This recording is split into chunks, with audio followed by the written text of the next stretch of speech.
जाति है, ये जाति हटाने वाले वही लोग हैं जो माइक पे खड़े होकर कुछ भी मुंह से हक देते हैं, बोल देते हैं ब्राह्मण की बेटी चाहिए। काहे चाहिए? आपको मैं बता दूं, इस देश का सवर्ण अपने लिए स्वयं मजबूत होकर खड़ा है। मैं दो नाम ले रहा हूं पूरे पूर्वांचल में। एक तो रघुराज प्रताप सिंह राजा भैया की जनसत्ता ने। संभवता नहीं होगा, जरूर होगा। और 1 महीने के अंदर, अभी दीपक भाई ने बोला ना, 1 महीने के अंदर आपको यूपी के 3-4 जिलों में ऐसा शक्ति प्रदर्शन देखने को मिलेगा कि ये पूरा समझ में आ जाएगा इन लोगों। समीक्षा होनी जरूरी है कि नहीं है? क्यों जरूरी है? क्यों समीक्षा भी नहीं होनी चाहिए? यानी कि डीएम का बेटा डीएम ही बनेगा, डीएम का बेटा डीएम ही बनेगा, तो नहीं कहा डीएम का बेटा। तो फिर समीक्षा होनी जरूरी है कि नहीं?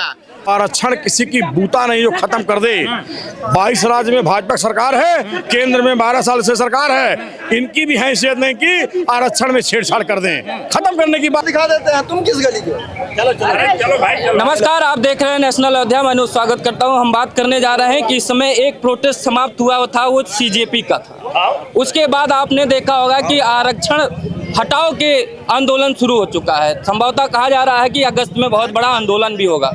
यानी कि एक आंदोलन समाप्त होता नहीं कि दूसरा आंदोलन हमारे देश में शुरू हो जाता है। कई लोग इस पे कह रहे हैं कि जैसे बड़े बड़े नेताओं का भी बयान है कि अगर ये आरक्षण नहीं होता तो भारत देश कहीं और आगे निकल गया होता। लेकिन जो आरक्षण प्राप्त कर रहे हैं उनका मानना है कि आरक्षण से दिक्कत उन्हीं को हो रही है जो पहले से बड़े अमीर हैं, जिनको हमको जो है दलितों से या ओबीसी से दिक्कत होती है। यानी दोनों तरफ से अदला बदली बराबर चल रही है। और 2027 का चुनाव आ रहा है तो क्या मामला आने वाले समय में आरक्षण ही सबसे बड़ा मुद्दा बनने जा रहा है। हालांकि आपने देखा होगा कि जिस तरीके से सीजेपी का प्रोटेस्ट था, उसके बाद दिल्ली के जंतर मंतर पर जितना बवाल हुआ, उस बवाल के बाद देश की सरकार भी और दिल्ली पुलिस और प्रदेश पुलिस भी काफ़ी इस समय एक्टिव है और उनमें अफवाह फैलाने वालों को ज़बरदस्त नोटिस भेजी जा रही है। और कुछ लोग सीजेपी के लोग बार बार धमकी दे रहे हैं कि हम अगला प्रोटेस्ट फिर से करेंगे। तो सरकार भी एक्शन मोड में है और सीजेपी को भी एक लेटर जारी कर दिया है कि ये तुम्हारी धमकियों से ये देश नहीं चलेगा। तो ये तमाम लोग हैं, इनसे हम बात कर लेते हैं। दीपक जी हैं। दीपक जी बताइए, ये एक प्रोटेस्ट समाप्त होता नहीं कि दूसरा शुरू हो गया, तो कौन सा? पहला आरक्षण हटाओ, कैसे देख रहे हैं भैया? ये बताओ कि जब 10 लाख नीट के छात्र पेपर लीक की वजह से 22 लोगों ने आत्महत्या कर ली, यही तो हुआ। 10 लाख छात्रों ने परीक्षा दी, नीट पेपर लीक। गलत, 10 लाख लोगों ने परीक्षा नहीं दी, 21 लाख लोगों ने परीक्षा दी, 11 लाख लोग पास हुए। मैं बता रहा हूँ, 10 से 11 लाख लोगों के लिए नीट पेपर लीक हुआ। नीट पेपर लीक हो गया 10 से 11 लाख लोगों ने। नीट पेपर आपका लीक हो गया। नीट पेपर लीक होने के बाद में उसमें से 22 स्टूडेंट ने आत्महत्या करी, जिसमें 19 जो है हमारे सवर्ण समाज से थे। बहुत सीधी भाषा में, ठीक है। 1979 में मंडल कमीशन आता है, तब भी सवर्ण समाज का ही स्टूडेंट सबसे ज्यादा आत्महत्या किया। तो जब 10 लाख स्टूडेंट के लिए शिक्षा मंत्री इस्तीफा दे सकता है, तो सवर्ण समाज का जो हर 75 साल से शोषण हो रहा है, खाली जो है ये रिजर्वेशन के नाम पे, और स्टूडेंट जो है 50 रुपए, मतलब सवर्ण का बच्चा जाएगा अगर एडमिशन लेने 500 फीस देगा, उसका शोषण होगा, अमीरी गरीबी नहीं देखी जाएगी और हर साल बच्चे आत्महत्या करेंगे। तो हमको लग रहा है कि इसमें तो करोड़ों बच्चों का शोषण हो रहा है। तो पूरे सिस्टम को इस्तीफा देना चाहिए कि जातिवाद खत्म करिए, जाति खत्म करिए। अच्छा ये बताइए, मैं यहाँ पर खड़ा हूँ, भाई साहब की दुकान पे मैं चाय खरीदने जाऊंगा तो उनसे मैं पैसा पूछूंगा कि ये पूछूंगा कौन जात के हो? ये पूछो। बात तो आजकल यही चल रही ना, जाति है? कह रहे लोग पहले जाति हटाओ तब आरक्षण हटाओ। भाई कौन सी जाति है? ये जाति हटाने वाले वही लोग हैं जो माइक पे खड़े होकर कुछ भी मुंह से हक देते हैं, बोल देते हैं ब्राह्मण की बेटी चाहिए। काहे चाहिए भाई? काहे चाहिए? अपनी अपनी बिरादरी में शादी करो। तुमको शिक्षा में अगर समानता ना मिले तो कहो, तुमको चिकित्सा में समानता ना मिले तो कहो, तुमको सुरक्षा में समानता ना मिले, तुमको देश की जो है राजनीति में समानता ना मिले, तब तुम कहो आरक्षण वहीं अमीरों को, संरक्षण सभी गरीबों को, आर्थिक आधार पर आरक्षण होना चाहिए। क्या जो है खाली ब्राह्मण ठाकुर में करोड़पति ही पैदा होते हैं? क्या पता सरकार को लगता हो कि सरकार को नहीं, सरकार को लग रहा हो, क्योंकि सारी पॉलिसी ना इस आंदोलन में चले जाइए, ना इस आंदोलन में ना भारतीय जनता पार्टी खड़ी है, ना कांग्रेस खड़ी है, ना सपा खड़ी है, ना बसपा खड़ी है, यहाँ तक कि तो चंद्रशेखर रावण ने तो धमकी दे दी। आपको मैं बता दूं, इस देश का सवर्ण अपने लिए स्वयं मजबूत होकर खड़ा है। मैं दो नाम ले रहा हूं पूरे पूर्वांचल में। एक तो रघुराज प्रताप सिंह राजा भैया की जनसत्ता ने खुलकर बोला, और उसके अलावा हम लोगों ने अपनी खुद की पार्टी तैयार करी है, एंटी रिजर्वेशन जनता पार्टी ARJP को लेके हम लोग खड़े हो रहे हैं। आदित्य सिंह आज एक चीज मैं बहुत कायदे से बता दूं, ना CJP ना बसपा ना भाजपा ना आप अब जंतर मंतर पे उतरेंगे तुम्हारे बाप। लेकिन इसमें बताइए, कोई भी पार्टी, सीधी सी बात है, किसी भी पार्टी का समर्थन इसमें नहीं मिला। सब आपने किसी पार्टी सुने बात सुनिए, पूरा हाथ खींच ले रहा है। तो आने वाले समय में चुनाव है 2027 में, अरे भाई तो किसको लफा नुकसान देख रहे हैं? एक महीने के अंदर हम लोग इसी लखनऊ में शक्ति प्रदर्शन करने वाले हैं अपना, और आप भी देखेंगे कि इस देश का जो छात्र है वो जाग कर बैठा है। वो छात्र यहाँ पर खाली जो है झुंझुना बजाने के लिए नहीं बैठा है। आप आर्थिक आधार, मैं तो 4 मांगे कर रहा हूँ। पहली मांग, हमको आर्थिक आधार पर रिजर्वेशन दे दीजिए, जो गरीब हो, किसी भी जात का हो, और यहाँ तक कि मुस्लिम सरकार करे EWS दे रहे हैं। अरे नहीं, EWS खाली सवर्णों में है ना। EWS वो भी सवर्णों में, और EWS में सवर्णों में वो भी क्या है, आर्थिक आधार पे है, सबको नहीं है। ये भी आप क्लियर करिए। आर्थिक आधार पे EWS आर्थिक आधार पे है, सबको नहीं है। SC ST में जात के आधार पे चंद्रशेखर रावण का लड़का पैदा होगा, किसी यूनिवर्सिटी में एडमिशन लेने जाएगा, उसको 500 रुपए फीस पड़ेगी, और मेरा लड़का, मैं ब्राह्मण कुल में पैदा हुआ, मेरा लड़का जाएगा 5000 फीस पड़ेगी। आप सवर्ण है ना? सवर्ण है तो मैं फाइनेंशियली उससे स्ट्रांग हूँ क्या पता? वो सांसद है, तो पॉलिसी बनाई सरकार, वो सांसद है, वो सांसद है, मैं नॉर्मल हूँ, गरीब हो सकता है, वो Z+ सिक्योरिटी लेके घूमता है, गरीब है ना, मैं यहाँ अपने भाइयों के साथ खड़ा हूँ। समाज की बात कर रहे हैं, समाज की बात कर रहा है, तो हम लोग समाज की बात नहीं कर रहे हैं। हम समाज की बात नहीं कर रहे हैं, हम भी समाज की बात कर रहे हैं। पॉलिसी बनाने वालों को यही लगता है, पॉलिसी बनाने वालों को तो जो है ये लगता है कि हर ब्राह्मण, हर ठाकुर करोड़पति है, हर यादव बहुत बड़ा मजबूत है, हर जात का आदमी मजबूत है। मेरा मानना है आर्थिक आधार पे आरक्षण होना चाहिए, यानी कि समीक्षा की बात। अरे फिर और थोड़ा नंबर लगाने दीजिए ना, नंबर लगाने दीजिए। अरे आप ही बोल देंगे, और लोग भी हैं, रुके रहिए। आइए, क्या नाम है भैया?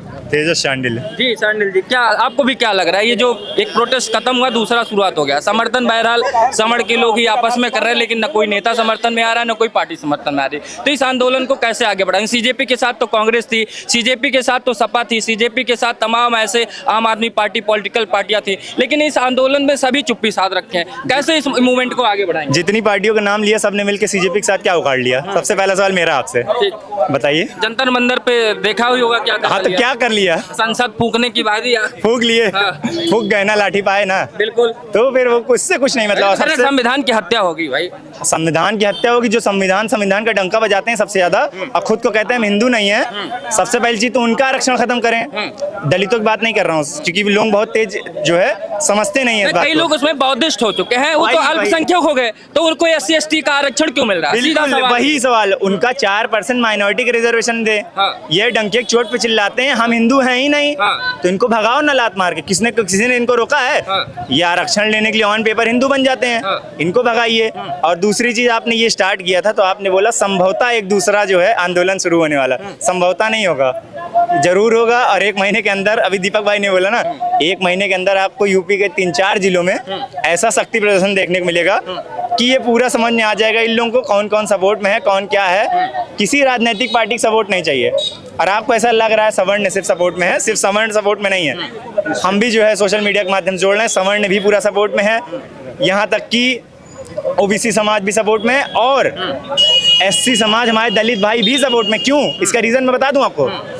अगर आप दलित को लेके चलें, क्या जो वाकई में जिन दलितों को जरूरत है आरक्षण की, उनको मिल पाता है? बिल्कुल नहीं मिल पा रहा, क्योंकि जो है जो दलित में ऊपर बैठे हुए हैं पैसा पाके, फाइनेंशियली जो स्ट्रांग है, वही ले जा रहे हैं पूरा आरक्षण, जिनको वाकई में जरूरत उनको मिल ही नहीं रहा है। आपके कहने का मतलब सीधा सीधा कि उनका अधिकार सवर्ण समाज नहीं, उनके समाज के लोग ही खा रहे हैं। हाँ, उनके समाज के लोग ही खा रहे हैं, उनको भी नहीं मिल पा रहा है वाकई में अगर जरूरत है, क्योंकि वो दलित का आरक्षण दलित को भी नहीं मिल पा रहा है जिसको जरूरत है। तो इसको आर्थिक आधार पे करेंगे तो हर किसी को मिलेगा, चाहे वो किसी भी जाति का हो। मैं धर्म की भी बात कर रहा हूँ, हिंदू ही क्या, मुस्लिम को भी दे दो आर्थिक आधार पे, सिख को भी दो, जैन को भी दो, सबको दो। भारत, आप वो अटल जी की बात को याद दिला रहे हैं, जो अटल जी ने संसद में कहा था, जब मुस्लिम आरक्षण पे चर्चा चल रही थी, तो आरक्षण उन्होंने आर्थिक बेस आधार माना। मैं कह रहा हूँ, जब भारत में सभी हिंदू मुस्लिम सिख ईसाई, एक लाइन है ना, हिंदू मुस्लिम सिख ईसाई आपस में सब भाई भाई, यही तो लाइन बोलते हैं सारे नेता मंच से होके, यही बोलते हैं ना।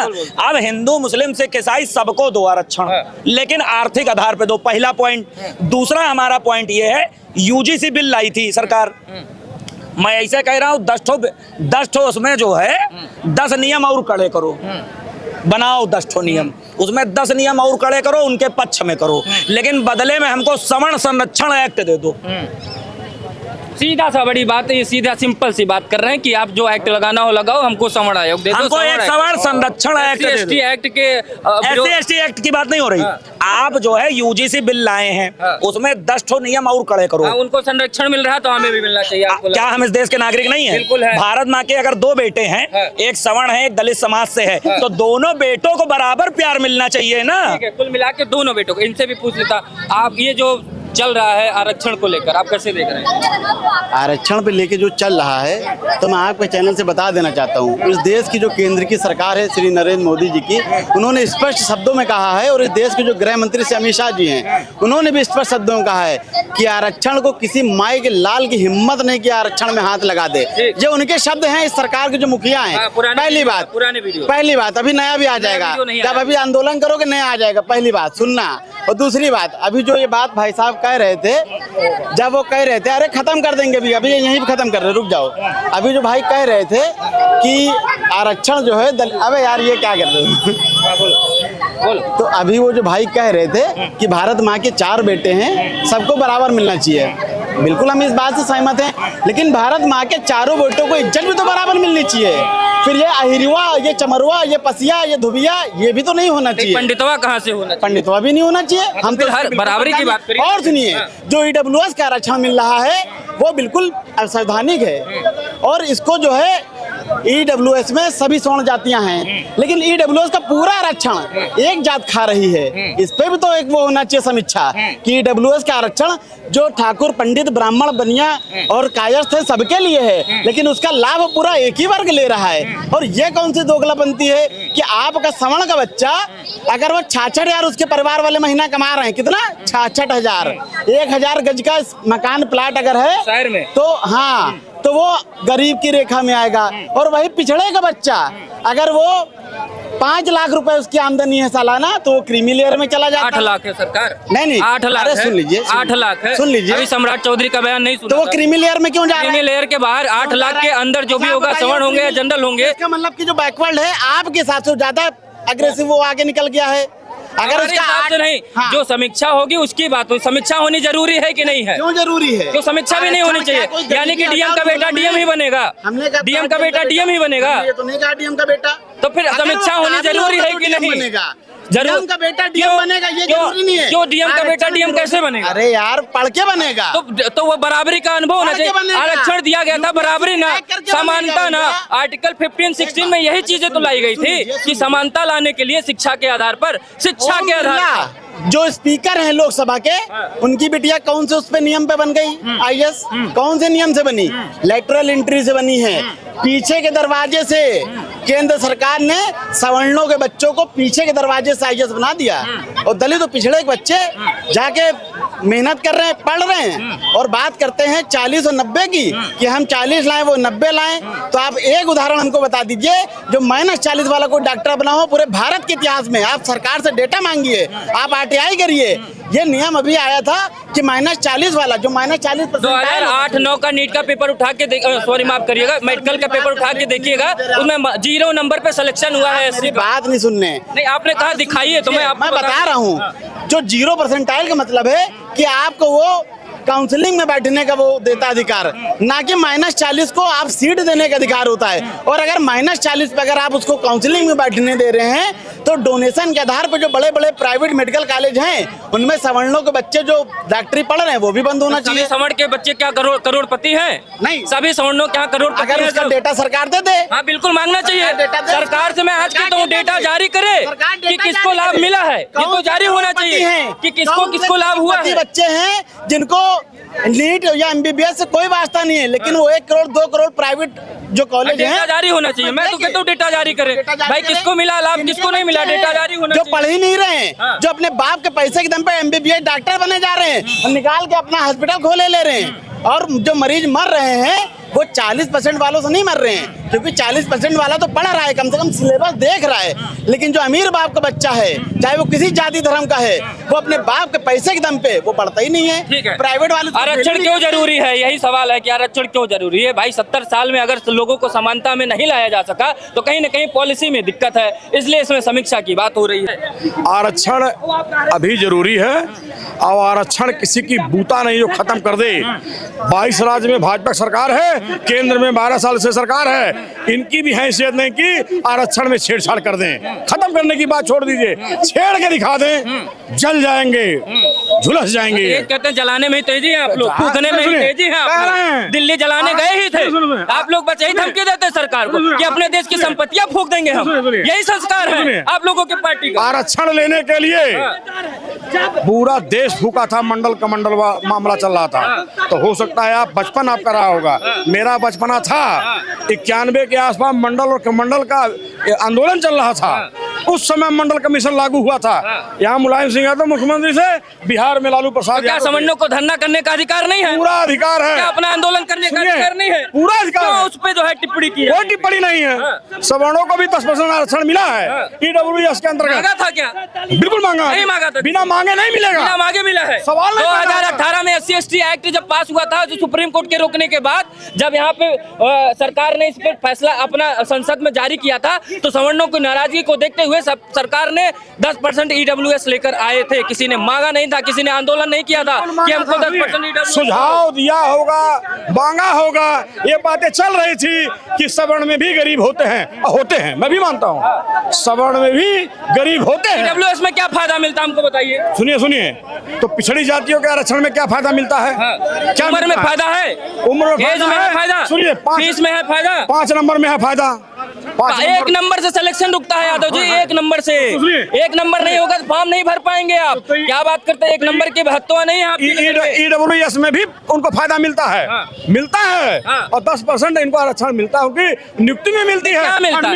ना फीस में मिलता है, ना एज में मिलता है, काय का लॉलीपॉप ही तो है। सुनिए, ये बताइए, अगर 1000 का जनरल का भी बच्चा फॉर्म भर रहा है तो EWS वाला भी 1000 में भर रहा है। आप इस पे क्यों नहीं बात करते कि उसके भी फीस में रिलैक्सेशन दीजिए अगर वो आर्थिक आधार पे है। आप चले जाइए यूनिवर्सिटियों में, आप चले जाइए मेडिकल कॉलेजों में, जो 10% EWS है इसके अंतर्गत एडमिशन होता है और इसमें जो है उनको आरक्षण मिलता है, उसका लाभ पाते हैं। यादव जी सीधी बात, थोड़ा मुस्कुरा के पूछेंगे, इसमें तो फायदा तो फिर तो मजा तो विपक्षियों को आ रहा होगा कि इधर भी आंदोलन के तो भी फायदा, इधर आंदोलन करेंगे तो भी फायदा, कुल मिला के नुकसान गला आप कमल के फूल पे डाल रहे हैं। सुनिए, सुनाते भारतीय जनता पार्टी यूसी लाई थी तो उसके गले के वो बन गया, हड्डी बन गई कि न फेंकते बन रहा था न पहनते जाना था। UGC वाला मामला तो कहिए माननीय सर्वोच्च न्यायालय थोड़ा राहत दे दिया, नहीं तो उनकी बड़ी दुर्दशा थी।